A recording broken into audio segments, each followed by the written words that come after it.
This is the Infinite Receiving Podcast, helping conscious leaders like you tap into a wealth of abundance across all areas of your life and business.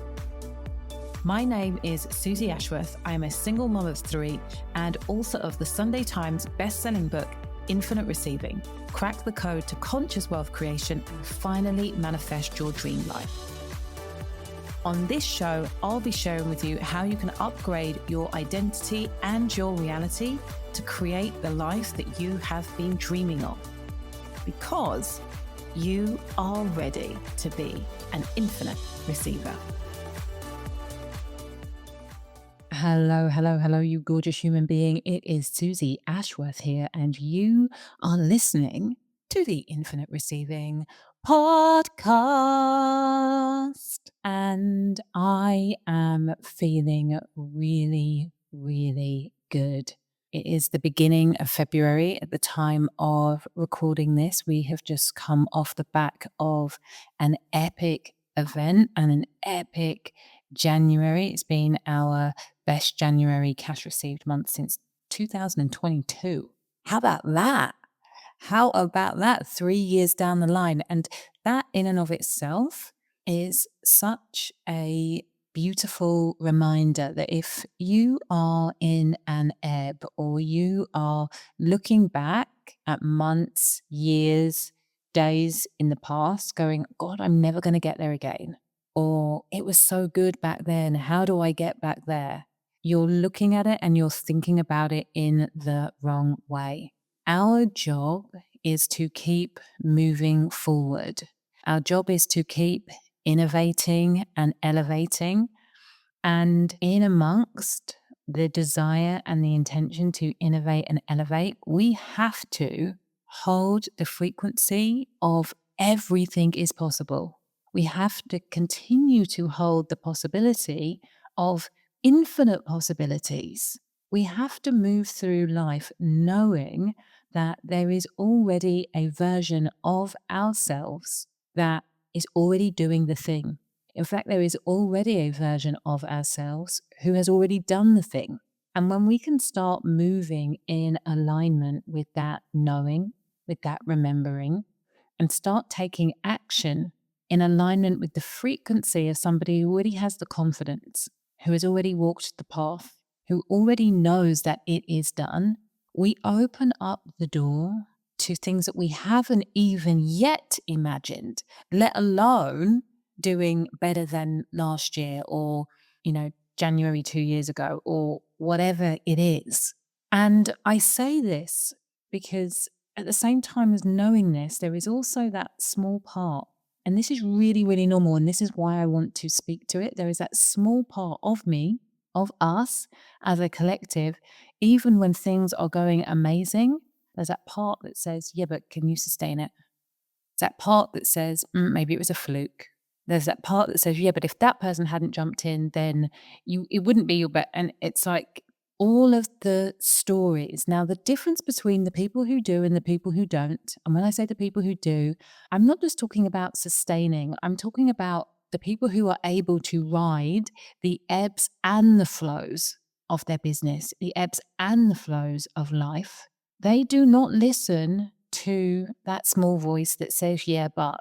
They are not interested in playing the game with the saboteur. Now, for me, I think in the past, the less mature version of me thought that it was about ignoring that voice. Now, in this phase of my life, I know that that voice isn't something for me to ignore. I know that that voice is a signpost. It is a reminder for me that there is a part of me that feels disconnected from source. There is a part of me that is still operating on that frequency of lack. And so my work is to move from that lack frequency into abundance frequency. That part of me, or my job, is to work with that part of me to integrate it into the wholeness that I know on an intellectual level that I am. And the invitation is for me to look at who is it that I get to become in order for me to move that intellectual knowing into embodied living. that voice no longer feels scared because it is no longer thinking that we are separate. The wholeness of me is remembering that I have a direct channel to infinite intelligence. And the answer to every question, the answer to every solution that I am looking for is directly at the end of that channel. And so I start conversations like this because I know that there are people out there who are in that yeah, but moment. And sometimes yeah, but comes after you've had the big success. And sometimes yeah, but is happening before you've had the success. I want to remind you that that little voice is crying out for integration, not to be ignored, not to be berated, not to be judged, not to be shamed, but to be brought in with the much bigger part of you that knows that we live in a universe, in an abundant universe of infinite possibilities. I know that you know that, otherwise you wouldn't even be listening to this podcast. And for those of you who are in a space where actually it feels like the smaller part of you is the part of you that knows that, and the much bigger part is in doubt, you start breaking down the doubt little by little. And how we do that is to, one, catch ourselves when we are in that moment of lack, when we are in that moment of questioning. And we just start really basic, really foundational. What would I choose for myself if I knew what I desired was already a done deal? How would I choose to show up in this moment? What would shift in this moment if I knew that what I desired was already a done deal? How much more joy would I bring to this moment? How much more confidence, how much more certainty, how much more playfulness would I bring to this moment if I knew that what I desired was already a done deal? And keep coming back to asking that question and then answering it, listening to the answer, and then choosing to be from that place. Like, I invite you to do that just for a day and notice how much your day changes. Just for one day. Like, can you do that?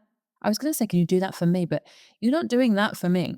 If you play this game, you're doing it for you. Can you do that for you? Like, what would I choose for myself? And then message me. So, the question that I hear over and over again, and it came up in the quantum shift, was, how is it possible to ever be content if we are always wanting more? And actually, this is in the introduction of infinite receiving. I say it's natural to wonder why so many rich, famous individuals who appear to have it all still seem unhappy and unfulfilled, and to question how it's possible to be satisfied with what we have when we're always in pursuit of what is next. This is a normal and natural question to have. And I think that the people that bring this to the table most frequently are people who have already a great standard of living, are already in deep appreciation for the life that they have created. And there's this sense of like, who am I to keep asking for more? Susie, Mother Trucking Ashworth. Doesn't everybody just deserve a break? And when I think about my honest answer to this question, when will you ever be satisfied?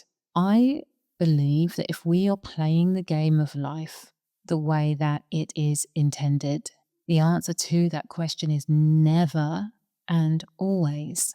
The answer to that question is never and always. The first thing to understand is that everything is on a spectrum. You cannot have light without dark. You cannot have yin without yang. And everything exists, those polarities exist on the same spectrum. So the opposite of never, you can never be satisfied. The opposite end of that is always.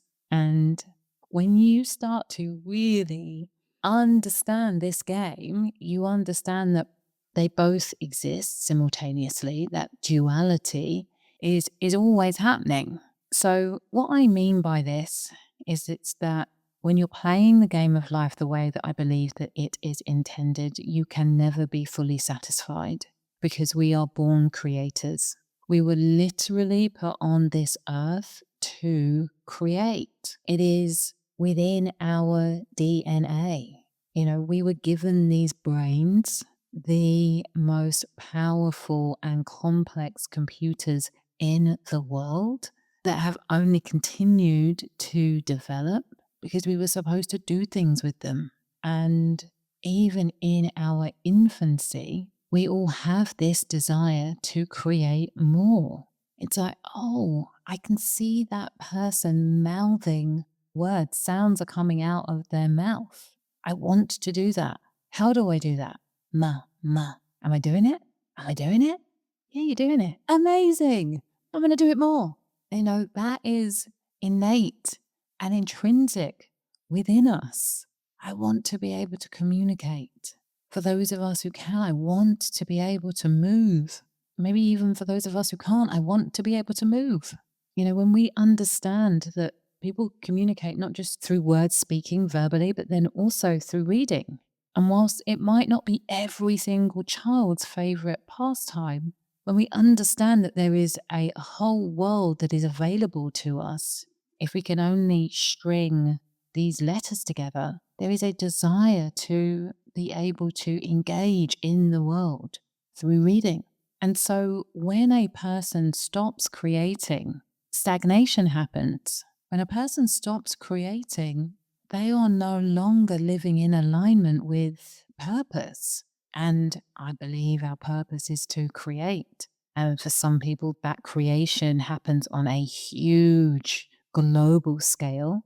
And for other people, that creation is very intimate. They might be creating stuff that are never seen by anybody but them. Paintings, drawing upon drawing upon drawing upon drawing that is not for anybody else's eyes except theirs. And that was what they were supposed to do. For the singer whose voice is never heard outside of the shower, but every day they stretch their vocal muscles, dancing up and down the scale. That sound, their song, is their creation. For other people, it is about creating the most exquisite home life. And again, exquisite is subjective, whatever exquisite is for them. But I believe that every single individual here is supposed to create. And when we dishonor that stagnation often, frequently, at least what we see in Western society, can lead to depression. It leads to dis-ease, dissatisfaction. And so we can never be satisfied with all that we have if our purpose is to create. And the problem that most people have is that they are creating, and often creating becomes acquiring. I need to make more money. I need to create more money so I can buy more things because I have this sense of not enoughness, which doesn't come out of thin air. We are programmed to feel inadequate. We are programmed to feel like there is something wrong that we need to be fixed. And that is very deliberate and intentional, and is where this very line that we are talking about when it comes to being a born creator and wanting more, because more is what we are supposed to live into, because that is our dharma as a collective to create. And the flip side of feeling like I need to do this because I am not enough. And if I do this, then I will be worthy. If I do this, then I will be deserving. So what's the difference? Well, the first example, I'm talking about creating for the sake of creation, just because you can, not because it makes you a better person, not because it makes you more desirable, not because it makes you more attractive, but you create just for the sake of creating. In the second example, which is where the majority of people lie, they are creating in order to feel like they are more worthy and deserving. And so I understand why people renounce more, why people say, no, I'm just not subscribing to that. I don't want to keep buying mindless shit. I don't want to have to work 15 hours a day in order to keep up with the Joneses. Like, I'm not about that anymore, Suze. See you later. And I get it. And that is not what I am talking about. I believe that our work is to undo so many of the lessons that we have learned along the way about us being less than. And as we unlearn those lessons, we create restoration and wholeness within our bodies. And from that place of wholeness, of knowing that we are whole and complete and enough, we get to be always satiated. From that place of wholeness, we are absolutely, irrefutably, like, enough. From that place of wholeness, we create from the standpoint of overflow. It's like everything else is the cherry on top of this most magnificent cake. I'm the cake, and I am whole, and I've created this beautiful painting, and I have sold out an arena of 10,000 people, and I am able to create a number one song, and I have the most incredible car, and I love to go on these fantastic holidays, and I have designed my life in such a way that I get to create everything that I desire, not because I need it, not because it makes me better, but because that is what I am here to do, to just see how and where I get to push the envelope. How much mastery of life can I lean into?